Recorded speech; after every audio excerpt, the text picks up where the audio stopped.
15. Wakorinto wa kwanza sura 15. 1 Corinthiens chapitre 15. Wakorinto wa kwanza sura 15.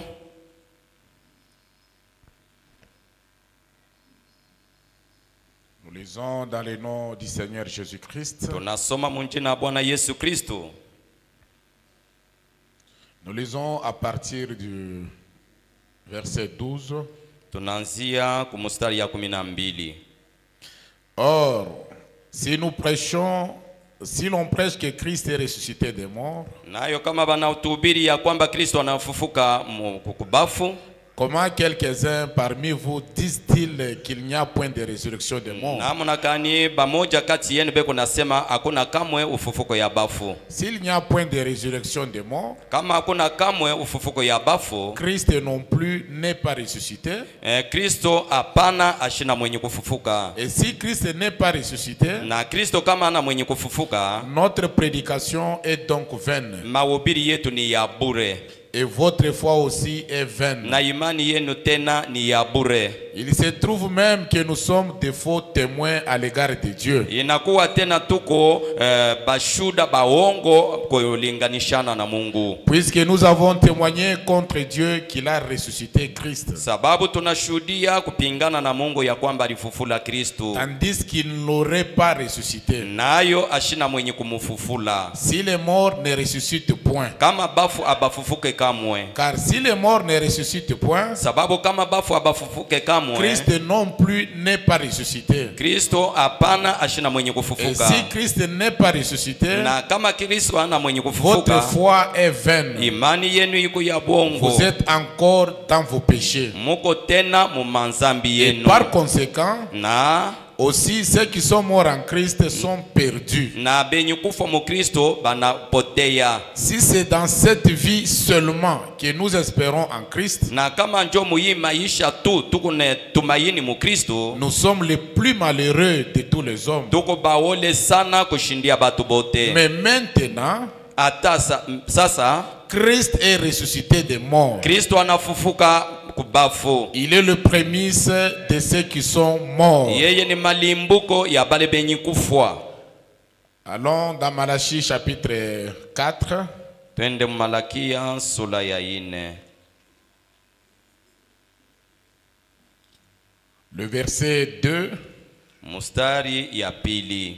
la Bible dit ceci. Biblia nasema hivi: Mais pour vous qui craignez mon nom, lakini juu yenu benye kuogopa jina langu, s'élèvera le soleil de la justice, jua ya uwaki italamuka, et la guérison sera sous ses ailes. na matunzo itakuwa chini ya mabawa yake. Vous sortirez et vous sauterez Mutatoka na mutaluka comme les veaux d'une étable, sawa batoto wa ngombe kutoka mchumba et vous yabo, foulerez les méchants, na mutakanyanga baovu, car ils seront comme de la cendre sous la plante de vos pieds. sababu batakuwa sawa maivu chini ya miguu Au yenu. jour que je prépare, dit l'Éternel des armées. Siku ile unatayarisha wa milele, Mungu anasema. Souvenez-vous de la loi de Moïse, mon serviteur, Mukumbukeni sheria ya Musa mtumishi wangu, auquel j'ai prescrit en Horeb pour tout Israël, ile niliandika kwa Horebe juu ya Israeli des yote, préceptes et des ordonnances. makanuni na maagizo. Voici, Tazama, je vous enverrai Élie le prophète, tenitumia Eliya nabii, avant que le jour de l'Éternel arrive. mbele ya Mungu wa milele ifike. Ce jour grand et redoutable, Hii siku kubwa na ya il kuongopesha, ramènera le cœur des pères à leurs enfants, atarudisha moyo ya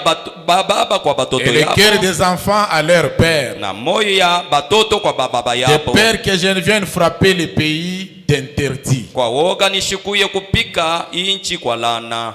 Que Dieu bénisse sa parole. Veuillez vous Mungu asseoir. abariki neno lake, munawezi kuikala. Nous vous saluons dans le nom précieux de notre Seigneur Jésus-Christ. Tunelamukia mujina ya damani ya Bwana wetu Yesu Kristo. Et nous sommes encore contents d'être au milieu de vous ce matin. Tuko tena na furaha kwa wakati yenu ya asubuhi. Et nous sommes reconnaissants vers le pasteur Tunashukuru ya kwamba pastori pour nous avoir permis de vous parler ce matin. jua kuturuhusia tuseme hii asubuhi. Surtout que lui-même n'est pas là. Zaidi ye mwenye asina hapo. Vraiment, c'est une marque de confiance. Hii ni tumaini. Aujourd'hui, c'est la Pâque. Leo ni Pasaka. Et nous pouvons parler que sur la Pâque. Na tunaweza kusema yulu ya Pasaka. Amen. Amina.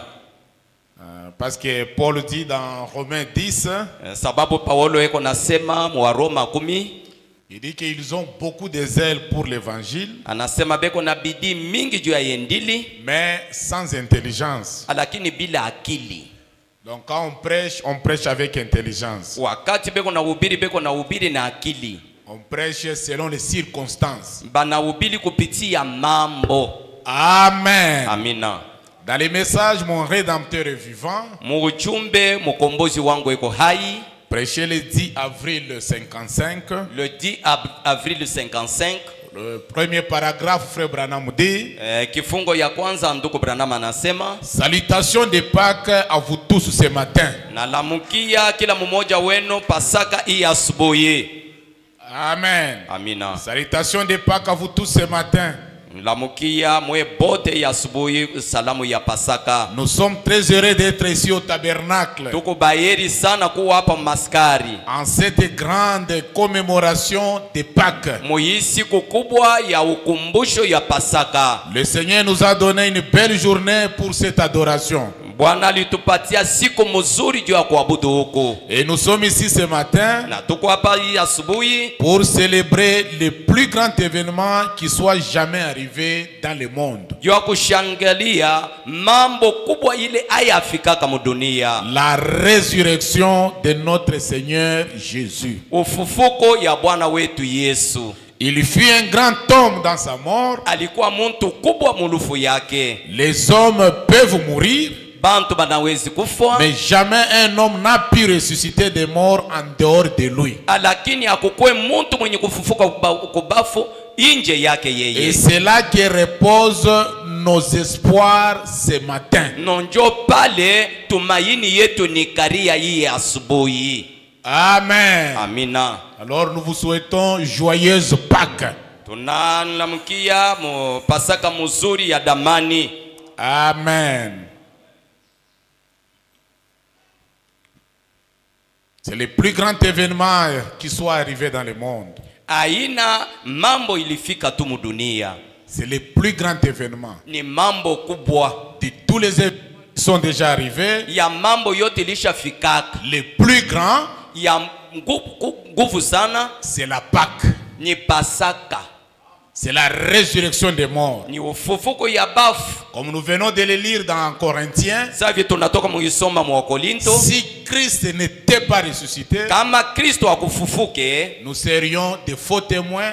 tuliwezi kuwa bashuda Nous babongo. allions rester des pécheurs. Tuliwezi kubakia batenda zambi. Donc il n'y aurait aucun espoir quelque part. Na tuliwezi kuwa bila tumaini fashi fulani. C'est la Pâque qui nous donne des espoirs. Ni Pasaka ndio iko natupatia tumaini. Amen. Amina. Dans les messages, la dislocation du monde, Mu uchumbe kuvundika kwa dunia, 12 avril 63, 12 avril 63, au paragraphe 18, frère Branham dit, kifungo yake 18 ndugu Branham anasema, aujourd'hui, leo nous sommes le vendredi saint, tuko mukazi tano takatifu, comme on l'appelle.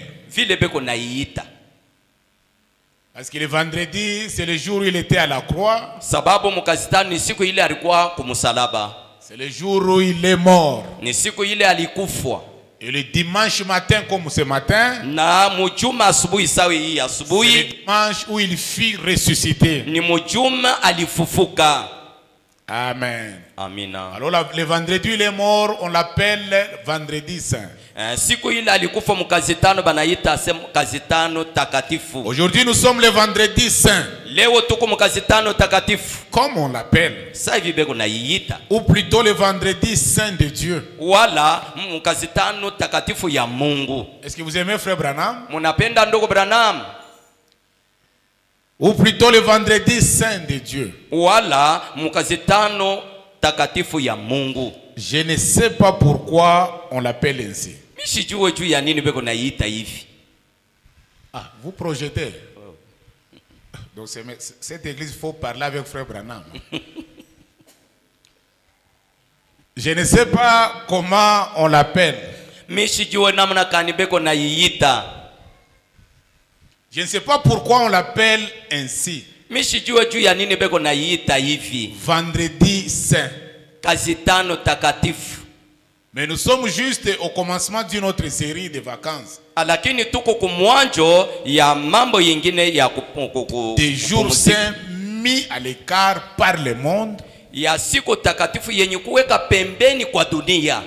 jours saints mis à part par le monde. Le monde chrétien.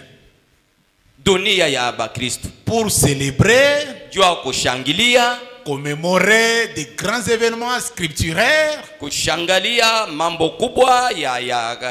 ont eu lieu dans le passé. Des grands événements qui ont eu lieu. Nous les observons et nous passons un temps à célébrer ces événements qui ont eu lieu.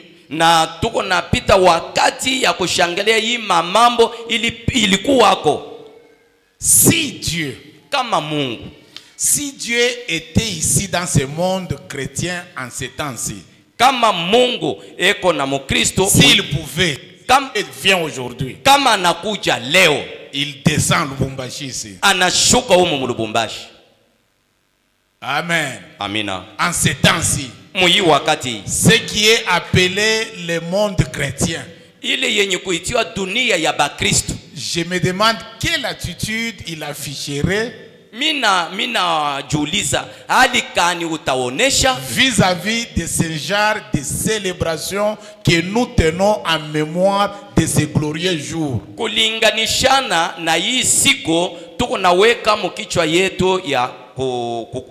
Et ces glorieux temps passés.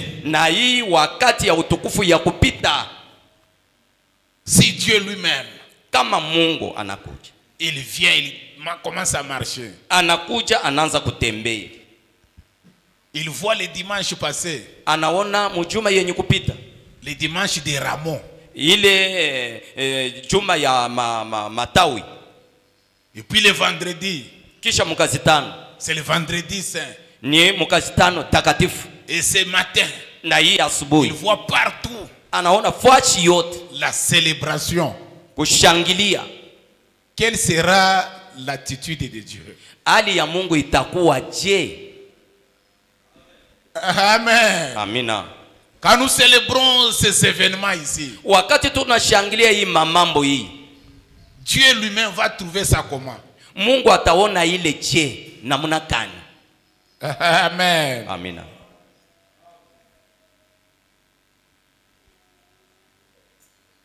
Et frère Branham, il veut attirer notre attention sur la réalité de la chose.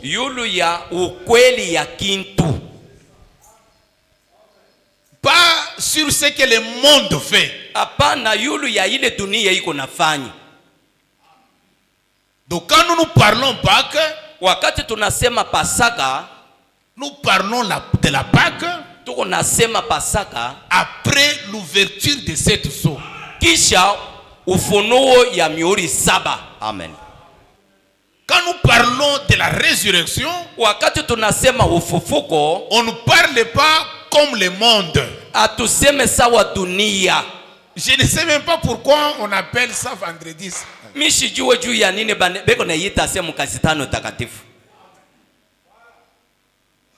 Amen. Amina. Nous devons voir la révélation dans tout ce que nous faisons. Amen. Amina. Le 6 avril 1909, quand frère Branham est né, il est né à 5 heures du matin. Et quand Branham est né à 5 heures, une lumière est entrée dans la cabane. Et quand la lumière est entrée dans la cabane, wakati nuru iliingia mukanyumba, Frère Branham dit qu'il y avait les rouges-gorges. ndugu Branham anasema kulikuwa rouge gorge ndeke. Pendant que l'enfant est né, wakati mtoto anazalikwa et que la lumière est venue, na nuru inakuja, les rouges-gorges ule ndeke ont dit qu'il est ressuscité. ikasema ya kwamba anafufuka. Amen. Un enfant est né. Mtoto anazalikwa, La lumière est venue. nuru inakuja. Au lieu de parler de la naissance, Pale pa kusema kuzalikwa, eux ils chantent qu'il est ressuscité. eko naimba sema anafufuka. Et le 25 décembre, Na le 25 décembre, quand le monde ecclésiastique wakati dunia ya kidini parle de la naissance, inasema kuzalikwa, nous parlons du départ de quelqu'un. shiye tunasema kwenda kwa muntu. Et au mois d'avril, Na musaya muile quand on parle de la résurrection, wakati bo banasema ufufuko, nous regardons un enfant qui vient de naître. shi tunaona mtoto anatoka mkuzalikwa. Amen. Et quand cet enfant naît, Na wakati ule mtoto anazalikwa, les rouges-gorges, eux, voient la résurrection là-dedans. na ndeke yo inaona ufufuko mule ndani. Frère Branham dit, Ndugu Branham anasema il y avait un frère, frère Danny Henry. kulikuwa ndugu Dani Henry. Danny Henry. Il a effectué un voyage. Alifanya safari, Il est allé à Jérusalem. alienda mu Yerusalema. Et quand il est arrivé à Jérusalem, Wakati alifika mu Yerusalema, il a dit que non, comme je suis déjà ici, alisema vile niko hapa, je dois quand même visiter la tombe du Seigneur Jésus-Christ. mimi napasha kwenda kuona ako kaburi ya Bwana Yesu Kristo. Et quand il est arrivé à la tombe, Wakati alifika ku kaburi, il est entré dans la tombe. aningia ndani ya kaburi, Il s'est allongé. akalala mule. Et quand il s'est allongé dans la tombe, Wakati alilala mule, il a commencé à pleurer. akaanza kulia. Et quand il a quitté la tombe, Na wakati alitoka mukaburi, il a pris quelques pierres de la tombe. akabeba ako mawe kidogo ya mukaburi. Il a pris ça, il est parti avec ça aux États-Unis. Anaibeba anenda nayo mu Amerika. Allons un peu sur les colombes blanches. Twende mahubiri yulu ya mabawa ya Sur les ailes d'une colombe blanche. C'est prêché en yulu ya 65. mabawa ya njua mweupe. C'est 28 novembre 65. Le 28 novembre 1965. Le paragraphe 21. Kifungo yake 21. Dani était allé à Jérusalem. Dani alienda ku Yerusalemu. Juste après cela, Kisha ile il a raconté qu'il était étendu dans les tombeaux. akajikuta ya kwamba alikuwa mwenye kunyoloka mule mukaburi. 28 novembre 65. 28 novembre 65. Paragraphe 21. Kifungo 21. Daniel était allé à Jérusalem. Dani alienda kule ku Yerusalema. Juste après cela, Kisha ile le message c'est sur les ailes d'une colombe blanche. Il a raconté qu'il était étendu dans les tombeaux. kaona ya kwamba alikuwa mwenye kulala mule mukaburi. Sur la dalle où avait déposé le corps de Jésus. Fuashi ile baliweka mwili ya Yesu. Oh, ça n'apparaît pas pourquoi. C'est en 65 au mois de novembre sur les ailes d'une colombe. Paragraphe 21.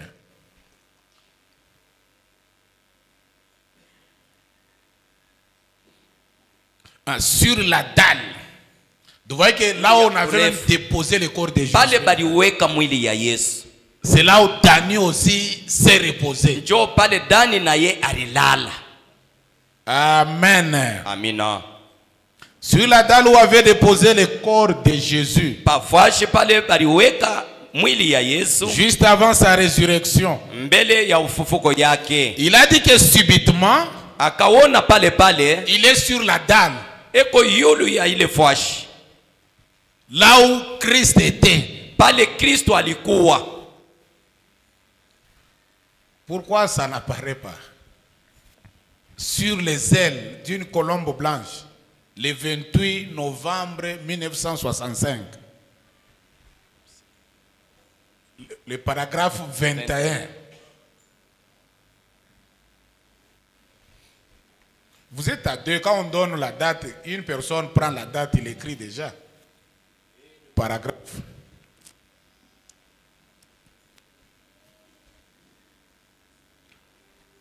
Est-ce que nous sommes là? Tuko karibu. Moi, c'est frère Branham. Miye ni ndugu Branham. Moi, je ne crois pas dans... Non.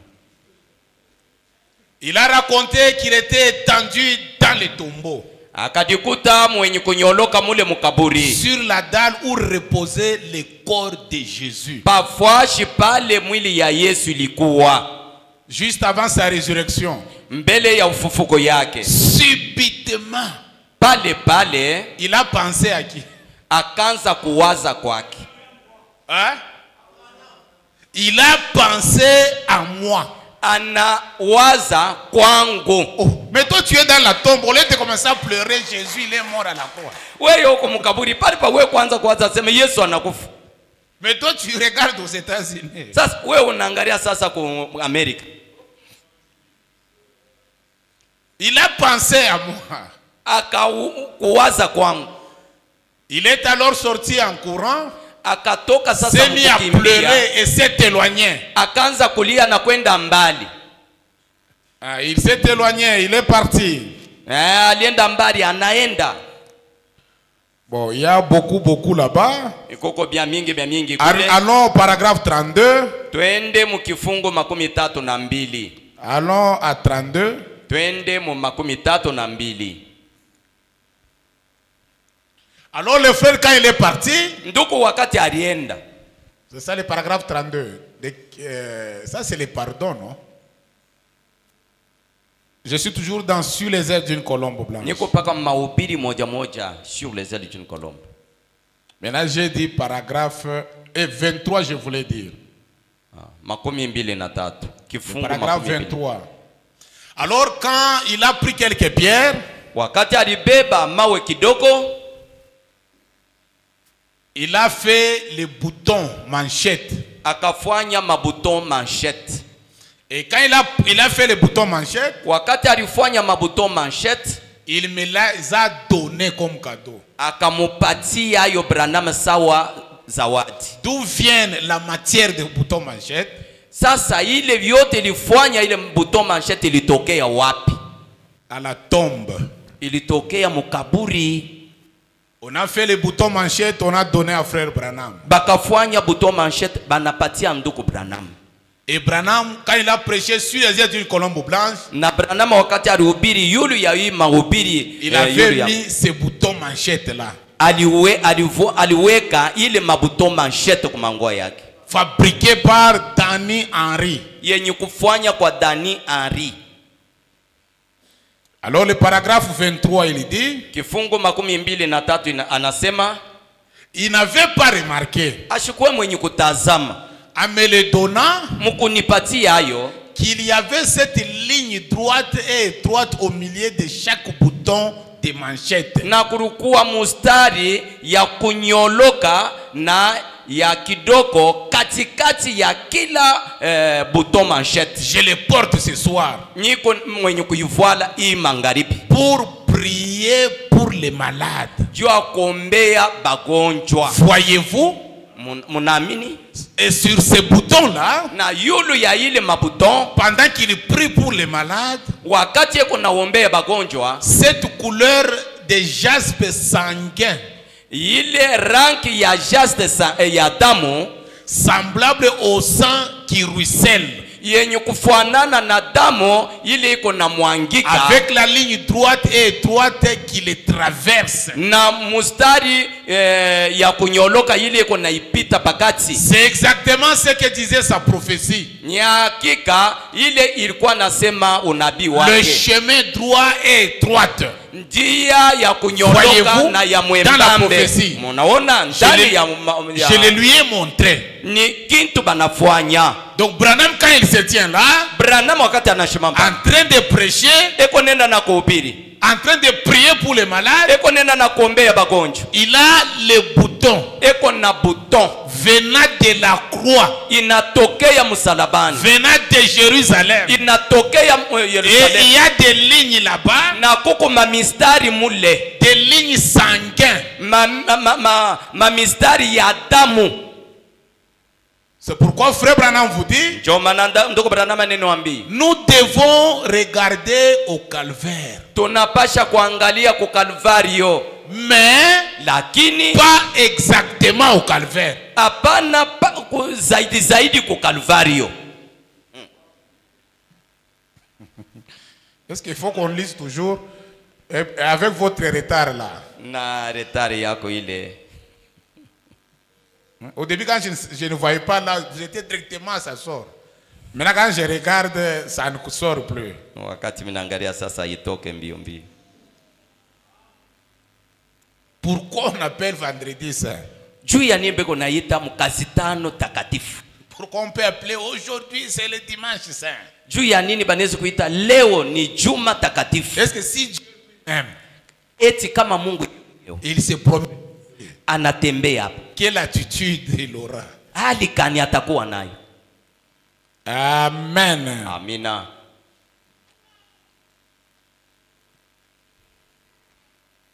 Lisons dans le message l'œil de Dieu. C'est prêché en 58. Muujumbe rincho ya Mungu bayinayubiri mu 1958. L'œil de Dieu. Le 25 février 58. Le 25 février 58. Au paragraphe 12. Kifungo yake 12.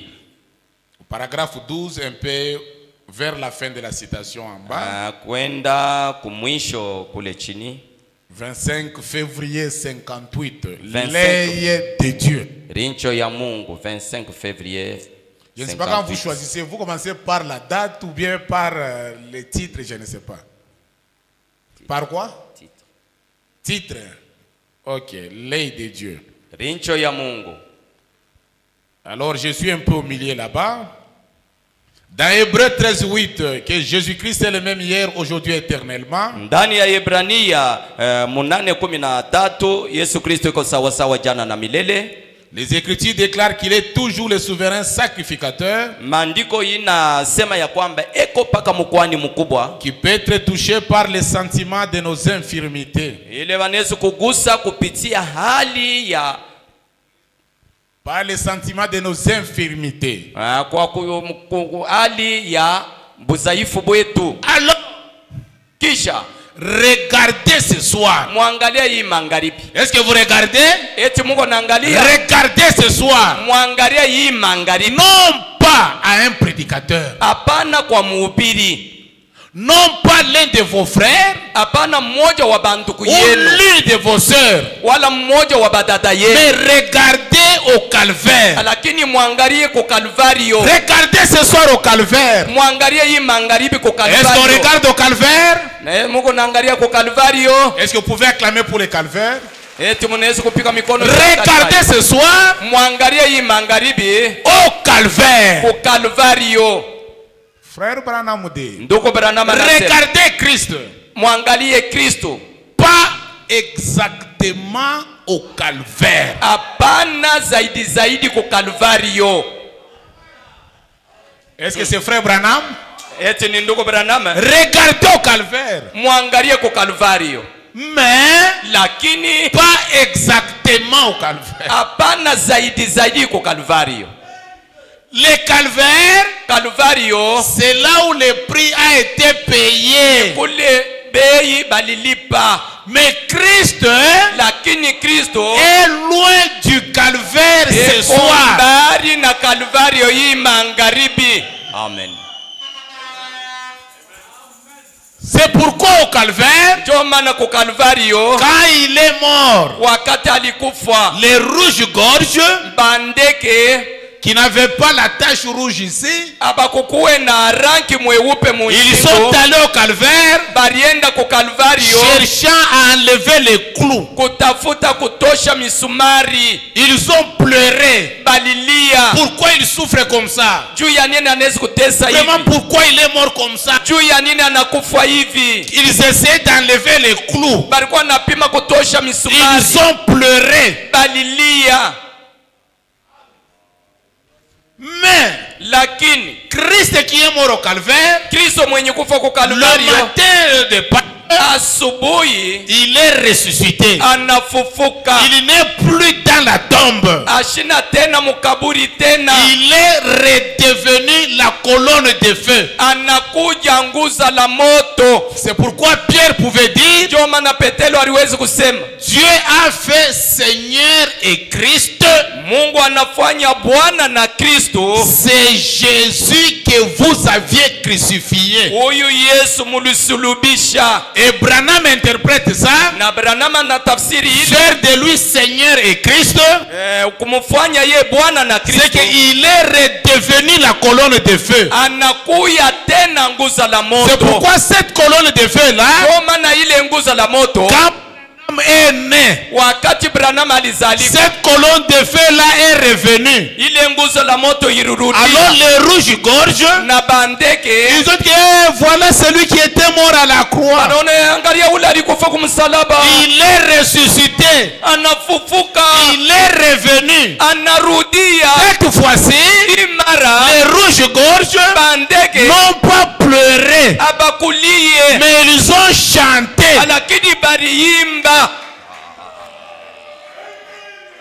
Regardez au calvaire, mais pas exactement au calvaire, parce que celui qui était au calvaire, ce soir, il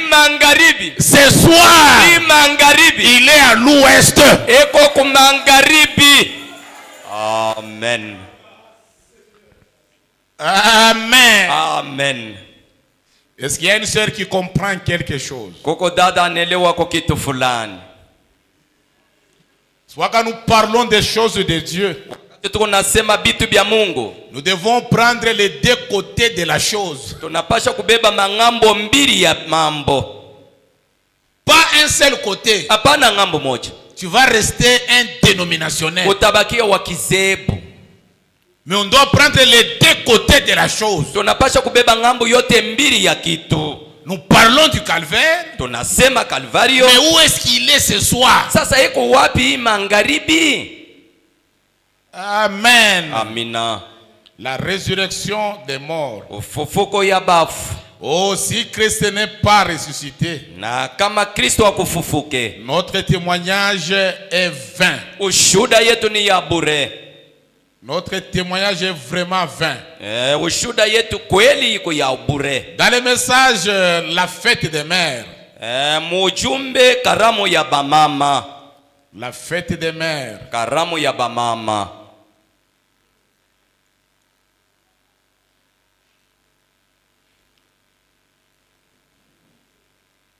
Les rouges-gorges, au lieu de pleurer, ils ont chanté, il est ressuscité. Amen. Amina. La fête des mères, le 10 mai 59. Le 10 mai 59. Au paragraphe 52. Kifungo yake 52. Paragraphe 52. Kifungo yake 52. Frère Branham dit ceci. Ndoko Branham anasema hivi. Quelqu'un a dit. Muntu alisema. Ok. Quelqu'un a dit. Muntu moya alisema. Frère Branham. Ndoko Branham. Vous prêchez trop sur la résurrection. Uko na ubiri mingi yulu ya ufufuko. Pourtant, Frère Branham n'a pas parlé que de la résurrection. Il a parlé sur Jéhovah Jireh. Il a parlé sur l'expectative. Il a parlé sur beaucoup de choses. Mais le monsieur ici lui dit, vous prêchez trop sur la résurrection. Presque chaque message a quelque chose sur la résurrection. Mais certainement. Pourquoi? Parce que la résurrection, c'est le lieu du repos cardinal de l'évangile.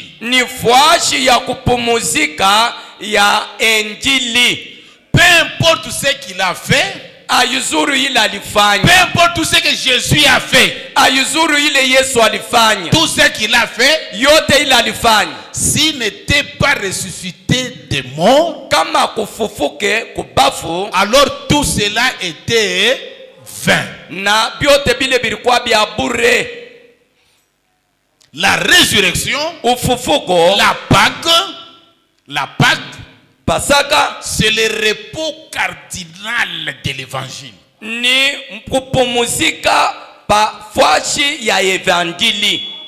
C'est là pour moi, dans la Pâque, la résurrection, pour moi, prouve qu'il était Dieu.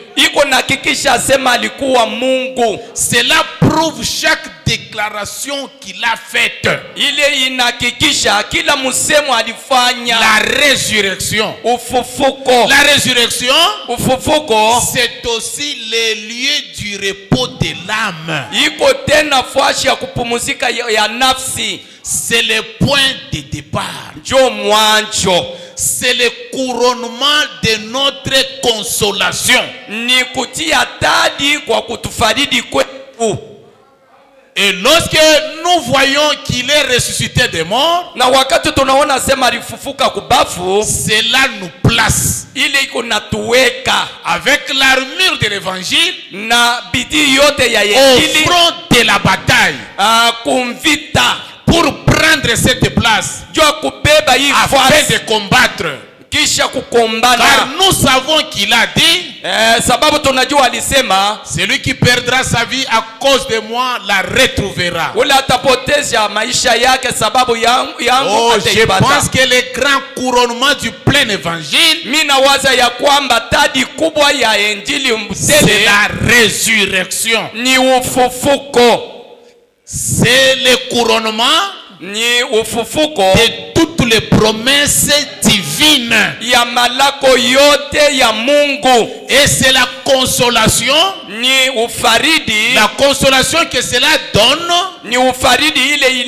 à ceux qui nous font confiance. Car cela promet la grande union de notre réunion ensemble à nouveau.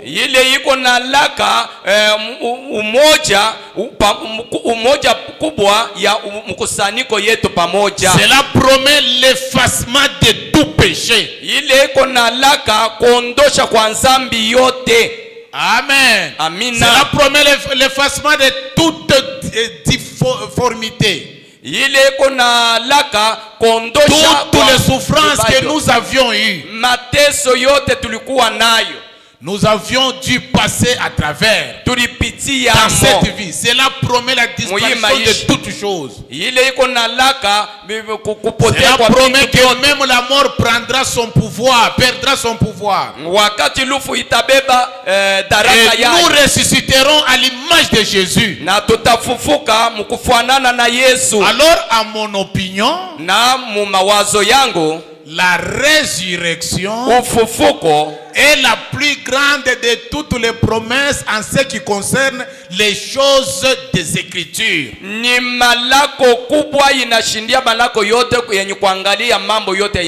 là où cela a été scellé. Amen. Amina. C'est là où cela a été scellé. La résurrection. C'est ce qui promet. C'est la consolation de toutes les promesses. Tout ce qu'il a promis. c'était scellé dans la résurrection. balitia muri ndani ya ufufuko. Donc s'il n'est pas ressuscité, Kama kufufuke, tout devient néant. yote inakuwa bure, hakuna kitu. La résurrection Ufufuko nous promet iko na tulaka la disparition de toute souffrance, kupotea kwa mateso yote, la disparition des épreuves, kupotea kwa majaribu, la disparition des maladies. kupotea kwa magonjwa. Oh, si Christ ressuscite, Kama Kristo anafufuka, nos souffrances prennent. mateso yetu inamalizika. Si Christ ressuscite, Kama Kristo anafufuka, la maladie prend fin. magonjwa inamalizika. La résurrection Ufufuko nous amène de bonnes choses. iko natuletea bintu bizuri. Amen. Amina. La résurrection nous amène de bonnes choses. Ufufuko iko natuletea bintu bizuri. Oh, ça nous promet la fin de toutes choses. Iko natulaka mwisho wa bitu yote. Au paragraphe 55, toujours de la même brochure. Kifungo yake 55 mu kitabu moja Oh, moja. je pense que c'est le grand couronnement du plein évangile. Mina waze ya kwamba ni wakati ya tadi kubwa ya injili Je mutele. pense que c'est le grand couronnement du plein évangile. Mina waze ya kwamba ni wakati ya tadi kubwa ya La injili tele. résurrection, ces promesses divines. Ufufuko imalako ya Mungu Et la consolation qu'elle procure na ufaridi ile iko naleta à ceux qui espèrent en lui. kama unamtumaini. Amen. Amina. Résurrection Ufufuko nous apporte ces choses-là. iko natuletea bile bintu bile. Peu importe ce qu'il avait fait. Ayuzuru ile Mais alifanya, s'il n'était pas ressuscité, kama kufufukake oh, tout allait être vain. yote liwezi kwenda mbure. Dans les messages, l'état présent de mon ministère. Mujumbe wakati ya sasa ya hudumu yangu. L'état présent de mon ministère. 8, 9, 62. Paragraphe 61. 8962 kifungu 61. Le paragraphe 61. Kifungu Peu 61. importe ce qu'il a fait. Ayuzuru ile alifanya, Mais tout se repose dans la résurrection. lakini yote ni karia ndani ya ufufuko. Amen. Amina. Tout se repose dans la Pâque. Yote ni karia ndani ya Pasaka. Paragraphe 61. Kifungu 61. Vous voyez, Munaona Paul avait un ministère plus grand que tous les restes des apôtres mis ensemble. Paulo ikuwa na hudumu kubwa sana kushindia ya ba mitume bote pamoja. Paulo son ministère utumishi yake était plus grand ilikuwa kubwa sana que tous les ministères de tous les autres apôtres mis ensemble. kushindia utumishi ya nabii bote yenye kuweka pamoja. Pourquoi ça? Juu ya nini ile? Pourquoi lui pouvait avoir un grand ministère? Juu ya nini yeye aliweza kuwa na utumishi kubwa?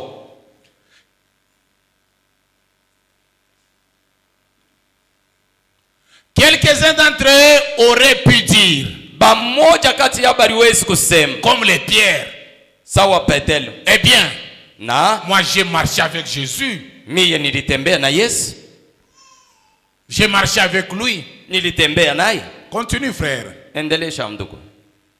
Tu as marché avec lui bien sûr. Ulitembea naye ndio. Des hommes dans la rue ont marché aussi avec lui. Bantu mubalabala nabo balitembea pamoja naye. Mais beaucoup de gens ont vu Jésus marcher, non? Lakini bantu bamingi baliona Yesu yuko natembea. Mais Paul, Lakini Paulo l'a vu alimuona dans la colonne de feu ndani ya nguzo la moto après qu'il fut mort, kisha lufu yake enseveli, mwenye kuzikiwa monté au ciel. mwenye kupanda mbinguni. Et il est revenu Na et anarudia a appelé Paul. na anaita Paulo. Voyez-vous, Munaona sur la route vers Damas. munjia kuelekea Damas. Et il avait un plus grand ministère que Matthieu, Na alikuwa na utumishi kubwa ya Matayo, Marc, Marko, Luc, Luka ou qui que ce soit d'autres. ayuzuri bengine. il les dépassait de loin. alikuwa anabapitia mbali, Et il a dit, na alisema pour que je ne sois pas enflé d'orgueil, hivi nishipate kuwa na kiburi maintenant, sasa, et que je ne dise pas, na nishiseme maintenant vous les gars, mweye bale banaume vous ne connaissez rien. amujue kitu. J'ai vu le Seigneur après sa résurrection. Niliona Bwana kisha kufufuka kwake. Vous l'avez vu avant. Mwe mulimuona Donc, mbele. les choses d'avant là, Ile kumuona kwa mbele kule c'est bien aussi. iko mzuri tena, Mais lakini les choses après la résurrection, bintu kisha ufufuko c'est différent. inachana. Vous aviez marché avec lui, Ulitembea naye, même manger avec lui. hata munikula naye, C'est bien. iko mzuri. Mais moi, Paul, Lakini mi Paulo je l'ai vu nilimuona après la résurrection. kisha ufufuko yake. Amen. Amen.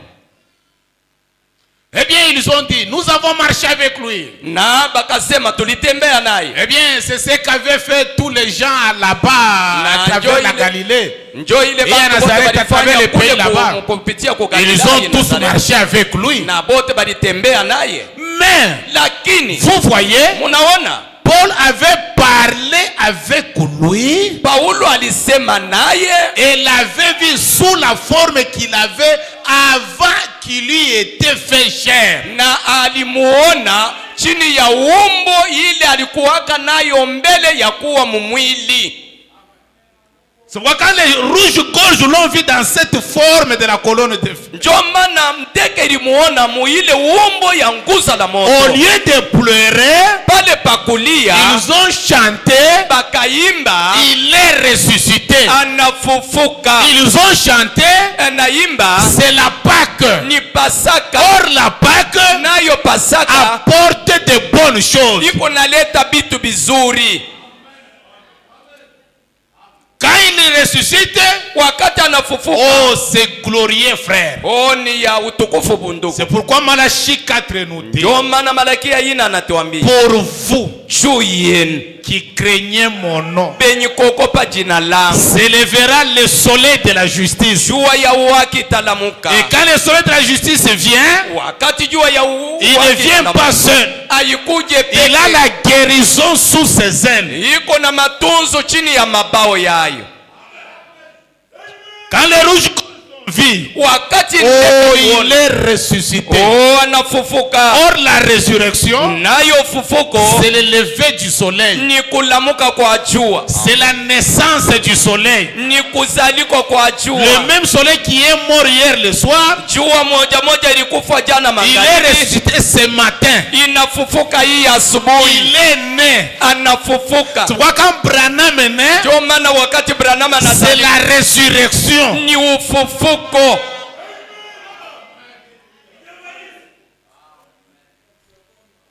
Pour vous qui craignez mon nom, Juu yenu benye kuogopa jina pour langu, vous qui avez cru le message, juu yenu muliamini ujumbe, pour vous qui croyez William Branham, juu yenu benye kuamini William Branham, le soleil de la justice s'élèvera jua ya uwaki italamuka avec la guérison sous ses ailes. na matunzo chini ya mabao. Et cette guérison-là, Na ile matunzo ce ile n'est pas seulement pour le corps. haina paka juu ya mwili, Même les chômeurs trouvent le travail. hata basho kazi banapata kazi, Ceux qui n'ont pas l'argent trouvent de l'argent. bala bana na fedha banapata fedha, Les malchances tombent. bubaya bote bunatoka. Ça apporte la résurrection. Iko naleta ufufuko, Ça apporte de l'espoir. iko naleta tumaini. C'est pourquoi Branham dit, Ndio maana Branham anasema je suis né dans ce monde mimi nazalikwa mu hii dunia et Dieu m'a envoyé na Mungu anenituma avec un don de la guérison, na utumishi ya un matunzo, don divin zawadi ya Mungu pour bénir les gens. ya kubariki watu. Quand cet enfant naît, Wakati huyu mtoto anazalikwa, les rouges-gorges, bandeke ils voient il est ressuscité. banaona ya kwamba anafufuka. Or, le voir après la résurrection, Hata kumuona kisha ufufuko c'est plus grand. iko kubwa sana. Amen. Les autres ont marché. lui. bengine balitembea naye, Ils ont mangé avec lui. balikula naye, Mais des petits amen. lakini Amen. Des petits amen. maamina kidogo. Mais Paul, lui, Lakini Paulo ye il n'a pas mangé avec lui. ye akokule naye, Lui, il l'a vu ye alimuona après la résurrection. kisha ufufuko. Oh, je vais dire à quelqu'un ce matin, Tasema na muntu ya asubuhi, si tu le vois après la résurrection, kama unamuona kisha ufufuko, tu es plus béni uko mwenye kubarikiwa que mingi celui qui a marché avec lui, kushindia ule alitembea que naye, celui qui a mangé avec lui.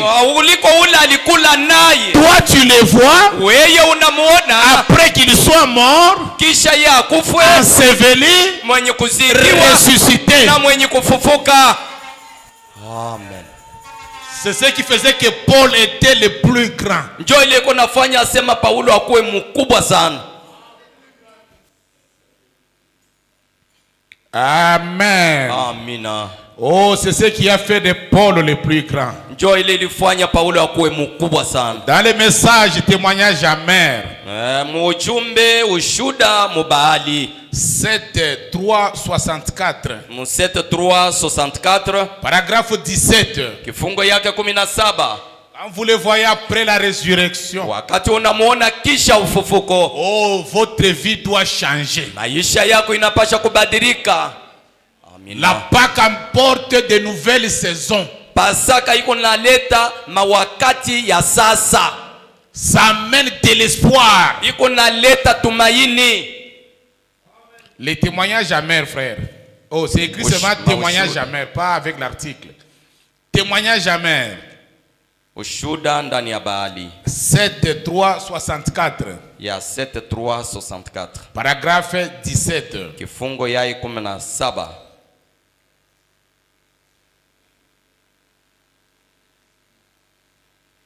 Les gens parlent vendredi saint. Bantu beko nasema ya kazi tano takatifu. Je ne sais pas, ils pensent à quoi? Sio beko nawaza kunini? Amen. Amina. Nous devons aller à la réalité des choses. Tunapasha kwenda mu kweli ya bitu. Paragraphe 17. Témoignage amer. Prêché en 64. Kifungo Le 7 mars 64. Paragraphe 17. kifungo 17.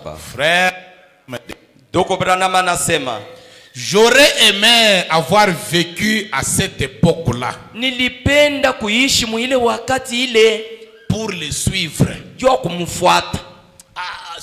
Si j'étais aussi quand Jésus était sur la terre, Kama vraiment, nilikuwa wako wakati Yesu alikuwa pa dunia, ça allait être vraiment bien. ilipasha kuwa mzuri sana. J'aurais souhaité, Nilipenda, j'aurais aimé vécu.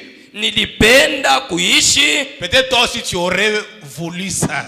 Na weye tena sangine Si ulipenda ile. j'étais là, Kama nilikuwa quand il kule, était avec les pierres, kama nilikuwa na bapetelo, j'aurais aimé avoir vécu à cette époque-là nilipenda kuishi muile wakati pour le ile suivre. jua kumfuata. Mais, Lakini vous savez, mnajua je suis content d'avoir encore ces mêmes privilèges, niko na furaha kuwa tena na hii mabati moja moja de les voir accomplir des œuvres. ya kumuona yeko natimiza matendo, Et il est plus glorieux de les voir aujourd'hui. na iko ya utukufu sana kumuona leo Il était à l'époque. vile alikuwa muile wakati. Amina. Amina. Les voir en ce temps-là, Kumuona ile wakati ile ça allait très bien. ili uweze kuwa Mais mzuri. un petit amen. Lakini amene kidogo.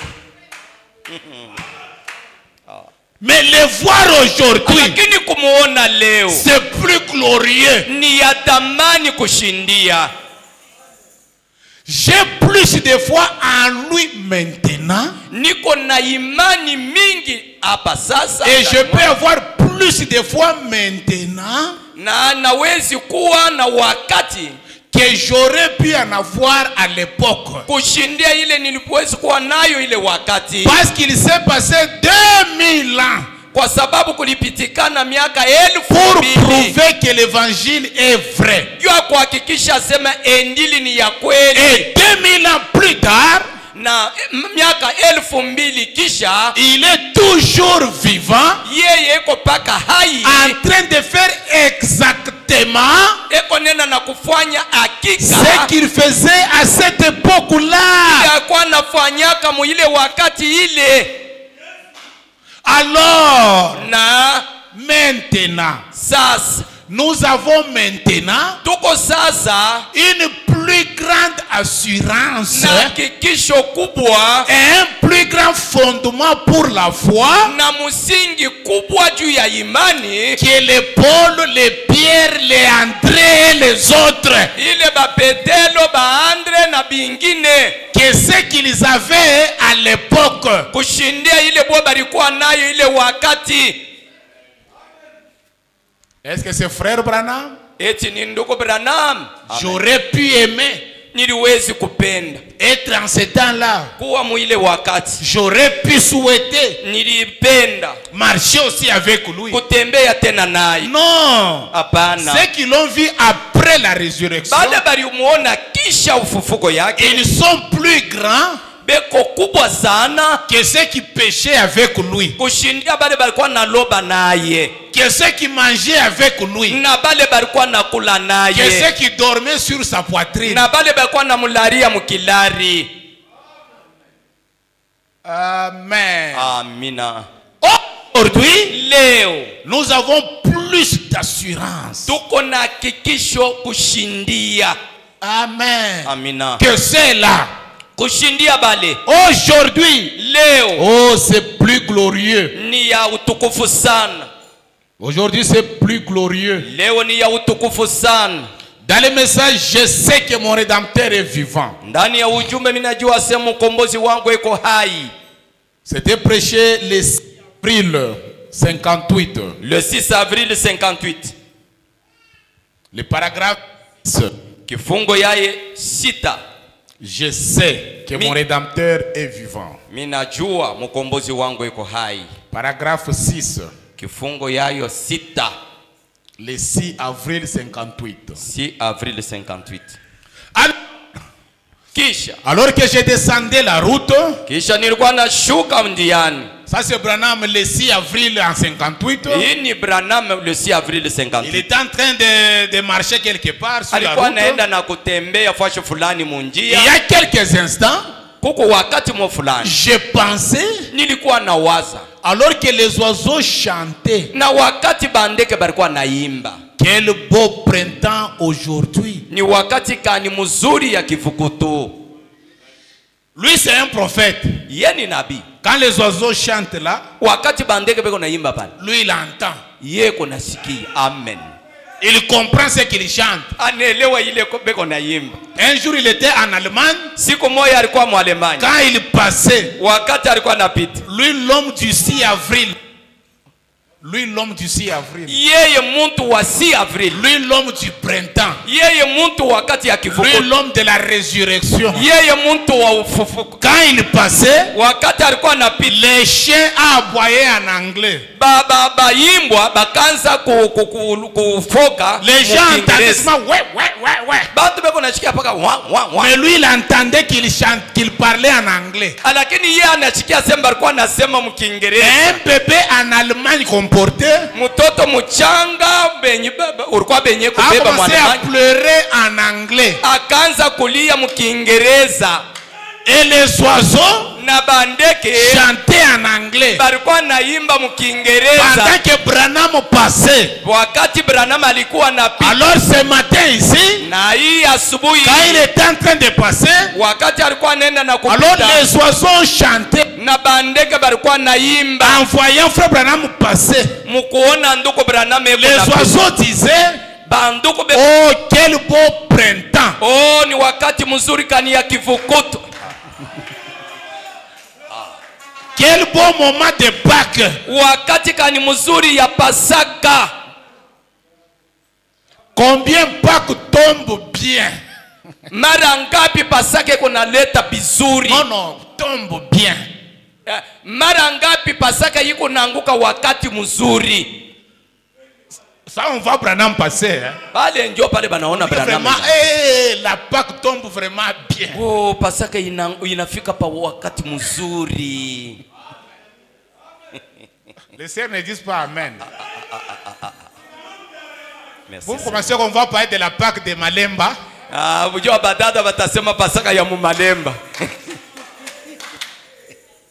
Nous parlons de la Pâque. Si tuko nasema Pasaka. Où un jour frère Branham, ile ambayo ndugu Branham, dans les messages les âmes en prison, ile mahubiri manafsi Mungereza, il a vu la croix dorée. Aliona musalaba benye kuipamba. C'est que vous chantez la croix là. Ile Mungu naimba la asema croix musalaba dorée au ciel. Musalaba benye kuipamba et kule la kungu. Croix est venue, ça s'est reposé sur sa poitrine. Na musalaba inakuya inashimamia pakilari yake. Et la vision a disparu. Na onyo inapotelele. Ne regardez pas exactement là-bas. Mushangalie kabisa kabisa. Regardez où la croix s'est posée. Mwangalie kule musalaba inenda kushimamia.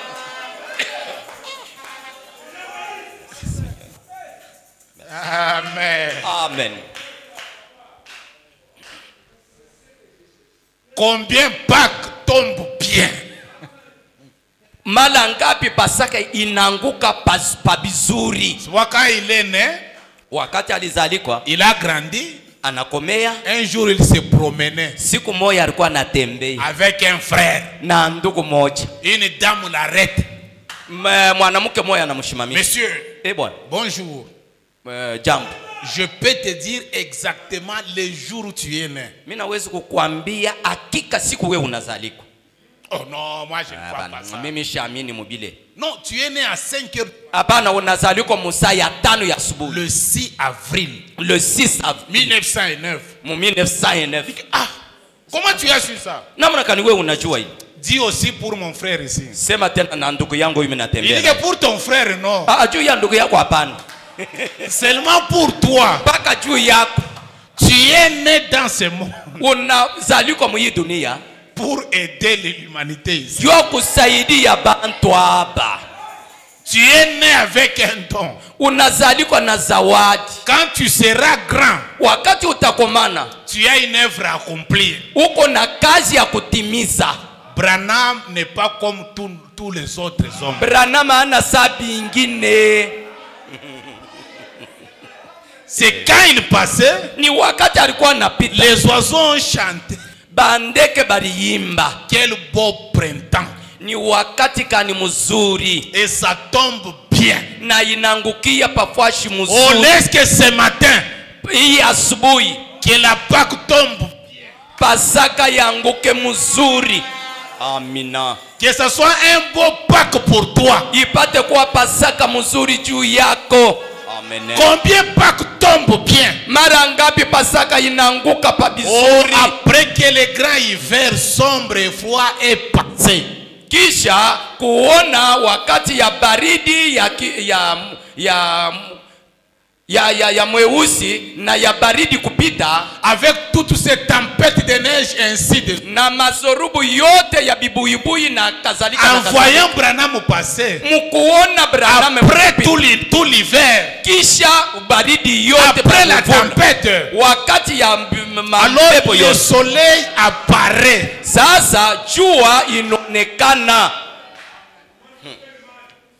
Et la venue du soleil, na kuja kwa jua, la venue du soleil, kuja kwa jua apporte une nouvelle vie. Iko naleta uzima mpya. Ça apporte un nouvel espoir. Iko naleta tumaini mpya. Ça apporte de nouvelles saisons. Iko naleta mawakati ya sasa. De nouvelles récoltes. Mavuno ya sasa. De nouvelles fleurs. Maua ya sasa. Tout revient à la vie. Yote inarudia kuuzima. Tout revient à la vie. Yote inarudia kuuzima. Branham dit, Branham anasema, quand le soleil vient, wakati jua inakuja, même un homme qui n'avait pas de Bible à lire, hata jina moja alikukue, Même un homme ata muntu qui n'avait pas l'habitude de lire la Bible ashikuwe na zoezi ya kusoma Biblia a pu néanmoins comprendre qu'il existe un Dieu. aliwezi kuelewa sema Mungu eko ako, Car il pouvait juste observer la nature. sababu alitazama mayumbile. Quand le soleil vient, Wakati jua inakuja, voici, tazama, je vous enverrai Élie le prophète. tenitumia Elia nabii. Envoyé Kutuma dans le dictionnaire William Branham. mukamusi ni William Marion Branham. Le verbe envoyer, Maana yake kutuma ce n'est pas envoyer. haina kutuma. Quand je dis je vous enverrai, Wakati mimi nasema mimi nitenitumia, si Branham c'est un envoyé, kama Branham ni mutume, c'est-à-dire que Dieu, maana yake Mungu il n'est nulle part ailleurs. ashina fashi Il ingine, est en Branham. eko ndani ya Branham. C'est ça, je vous envoie. Jo ile mimi nitumia. Amen. J'ai entendu les cris de mon peuple en Égypte. Mimi nashikia makelele ya taifa yangu Le gémissement qui lui fait pousser les Égyptiens. na mateso yote ile ba Misri beko na bafanisha. Moïse va, je t'envoie. Musa wende mimi nakutuma. Ce n'est pas que Jéhovah est resté. Aina ya kwamba Jehova anabaki. Et Moïse est parti. Na Musa anaenda. Quand Moïse partait en Égypte, Wakati Musa alikuwa anaenda mu Misri, c'était Jéhovah ilikuwa Jehova sous la forme de Moïse. kwa umbo ya Musa. C'est ça, envoyé. Jo ile kutuma. Si c'est Jésus qui a envoyé Branham, Kama ni Yesu ndio alituma Branham, c'est-à-dire que Jésus aujourd'hui, maana yake Yesu leo il est venu vers nous anakuya kwetu sous la forme de William Marion kwa umbo Branham. wa William Marion Branham. Quand le soleil de la justice s'élève, Wakati jua ya waki ce inalamuka, n'est pas un soleil qui s'élève là-bas. haina jua ile kunalamuka Le kule. soleil a envoyé quelqu'un. Jua ilituma muntu. Le soleil dans quelqu'un. Jua ndani ya mutu. Et quand Branham passe, Wakati Branham anapita, voilà le soleil. tazama jua. Et quand ce soleil-là passe, Na wakati ile jua ça inapita, vous apporte de nouvelles saisons. inakuletea mambo mupya. Ça vous apporte la guérison divine. Inakuletea matunzo ya Mungu. Oh, quand le soleil apparaît, Oh, wakati jua inaonekana. quand le soleil apparaît, Wakati jua inaonekana, vous remarquez qu'un jour dans la Bible, unatazama siku moja ndani ya Biblia, Pierre, Petelo il a beaucoup péché. aliloba sana Sans même un petit ndakala. bila kubamba hata ndakala hata moja. Mais à un moment, Lakini wakati moja un homme est venu là. Bwana moya akakuja. Jésus, Yes, le soleil. jua Quand il arrive là, wakati anafika il pale apporte la solution. analeta jibu. Il dit que Pierre, Anasema Petelo, jette encore le filet. tupa tena Oh, makila. mais Seigneur, j'ai beaucoup, Oh beaucoup Bwana, fait. mimi naloba Je n'ai sana. rien. Shibambe Non, kitu. là kitu. c'était l'hiver. Ile ilikuwa wakati ya Maintenant, moi, mvula. le soleil, je suis là. Sasa mi jua niko hapa. Quand moi je viens, Wakati mimi nakuja, j'apporte de nouvelles récoltes. iko naleta mavuno mupya. Envoie encore. Tupa tena. Et quand il a jeté le Na filet, wakati alitupa makila, il a eu beaucoup, beaucoup de poissons. akapata samaki mingi mingi. Oh, un jour, une femme, Siku moja mwanamke, la tante Jemima, ule tante Jemima, elle avait un enfant malade alikuwa na mtoto mgonjwa, qui était prêt à mourir. alikuwa karibu kufa. Et que faire? Akujue kia kufanya. Elle a prié le Seigneur Aliomba Bwana pour que Dieu lui envoie la solution. Mungu amutumie jibu. Et si Dieu a quelqu'un sur la terre, Na kama Mungu yuko na muntu pa dunia, toute chose viendra que par celui-là. yote itapitia kwa ule muntu ule. Amina.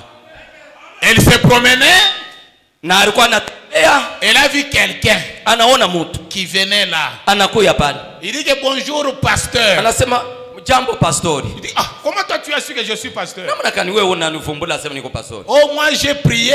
Mimi J'ai niliona. vu un songe. Niliona mundoto. On m'a parlé d'Élie. Bananionyesha mambo ya Eli. La femme pose la question à frère Branham. Mwanamke anauliza ndugu Branham. Est-ce que tu connais l'histoire de la femme sunamite et d'Élie dans la Bible? Eti unajua hadithi ya mwanamke Sunamite na Eliya ndani ya Biblia? La même scène se répète. Mambo moja moja inapitikana. Et la femme a mené Branham chez elle à la maison. Na mwanamke akapeleka Branham kwake kwa nyumba. Où il y avait une grande épreuve. Kule kulikuwa jaribu kubwa. Il y avait une grande tempête. Kulikuwa zorubu kubwa. Il y avait l'hiver. Kulikuwa baridi. Et quand Branham est entré dans la maison, Wakati Branham aniingia mchumba, quand il a commencé à prier, akaanza kuomba. l'enfant de la tantine a dit, mtoto wa ule tantine, maman, je commence à voir clair. Mama, mimi naanza kuona mwazi. L'obscurité commence à disparaître. Bieushi byote binaanza kwenda. La présence du soleil. Uwepo ya jua. Amen. Amen. Oh, quel beau printemps. Wakati kani mzuri ya kivukuto. La Pâque est tombée à pic. Pasaka inaangukia fasi. Amen. Amina. Oh, quel beau printemps. Wakati kani mzuri ya kivukuto. La Pâque qui tombe à pic. Pasaka ile inaangukia pafashi ya mzuri. Frère Branham dit ceci. Branham anasema hivi. Dans le message, le livre d'Exode, première partie. Ujumbe kitabu ya Kutoka sehemu ya kwanza.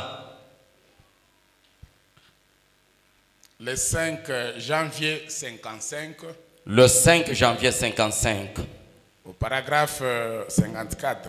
Kifungo ya 54. Voir Jésus après la résurrection.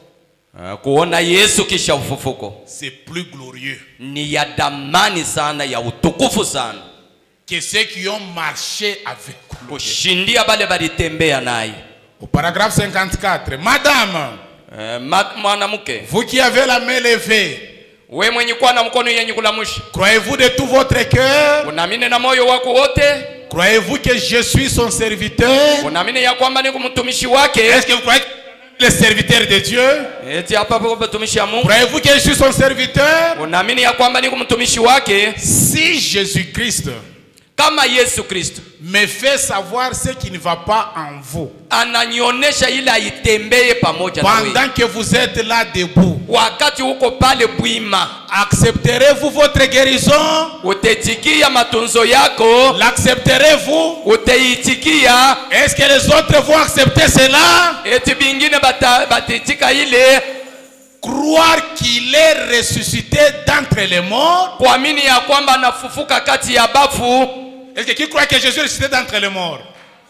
Croire qu'il est ressuscité d'entre les morts. Kuamini ya kwamba mwenye kufufuka kati ya bafu. Et que na j'ai représenté cela correctement. Na mimi naonesha ile usawa.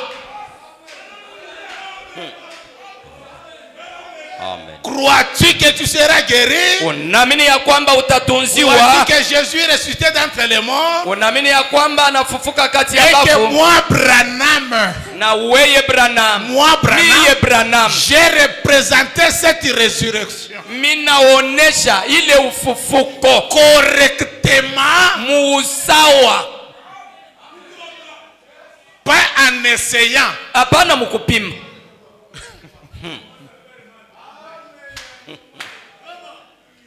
Croire qu'il est ressuscité d'entre les morts, kuamini ya kwamba anafufuka kati ya bafu, et que je représente cela correctement, ya kwamba mnamshimamia musawa. Qu'est-ce? Nini? Ceci est la foi. Hii ni imani. Qu'est-ce? Ni nini? Il a dit je serai avec vous. Alisema nitakuwa na wewe. Amen. Amina. Est-ce que crois-tu ce matin eti unaamini asubuhi que la résurrection dont nous parlons, ufufuko ambayo tuko nasema, la Pâque dont nous parlons, Pasaka ambayo tuko nasema, Frère Branham, ndugu Branham l'a représenté correctement, alimuonesha musawa.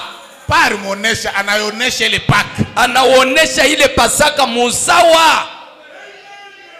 Voir Jésus après la résurrection, Kuona Yesu kisha ufufuko, c'est le voir en frère Branham. ni kumuona ndani ya ndugu Et le Branham. voir en Branham, Na kuamini mu Branham c'est plus glorieux ni ya utukufu que sana. les pierres qui ont mangé avec lui. Kushindia bapetelo bale balitembea naye.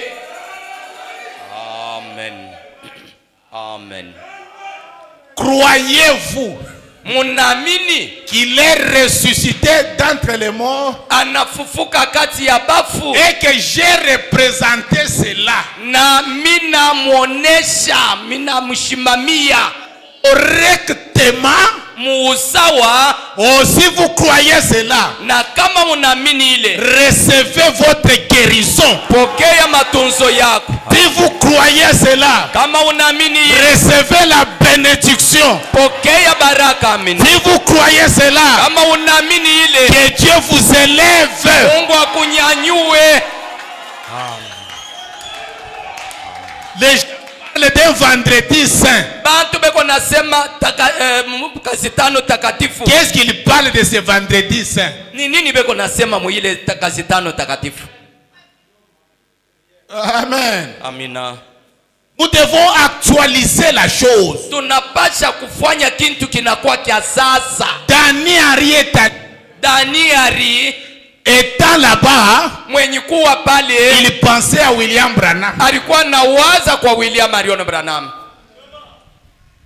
Et quand Branham est né, Na wakati Branham les alizaliwa, rouges-gorges bandeke ont vu la même personne qui était à la croix banaona mtu mmoja wewe kuyaka kumsalaba revenir ici. kurudia Au hapa. lieu de pleurer, Pale pakulia ils ont chanté bakaimba en disant mukusema il est ressuscité. anafufuka. Et comme il est ressuscité, Hivi la anafufuka, guérison est ses ailes. matunzo iko chini ya mabao yake. L'impossible devient possible. Yasho kuwezekana inakuwa ya kuwezekana.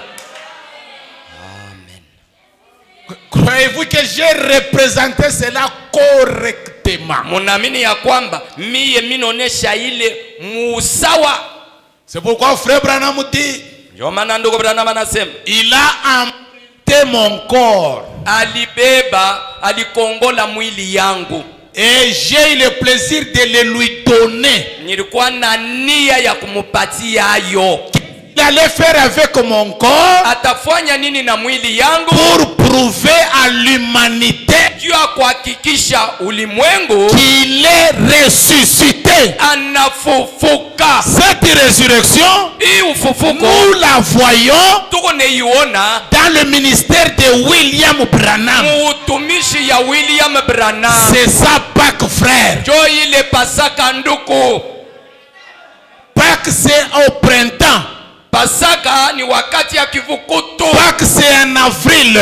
Pasaka ni musaya Voilà mwezi ya pourquoi ine. Branham est né en avril. Jo maana Branham alizaliko mwezi Il ya avait ine. une mission Alikuwa na kazi de prouver au monde la résurrection de notre Seigneur Jésus-Christ. juu ya kuhakikisha kudunia ufufuko ya Bwana wetu Yesu Kristo. Amen. Amen. Amina. Est-ce que vous croyez les messages? Unaamini ujumbe? Les messages vous font du bien. Ujumbe kunanifanyisha vizuri. Dans les messages, l'eau du rocher. Ndani ya ujumbe maji pamwamba. 24 février 55. 24 février 55.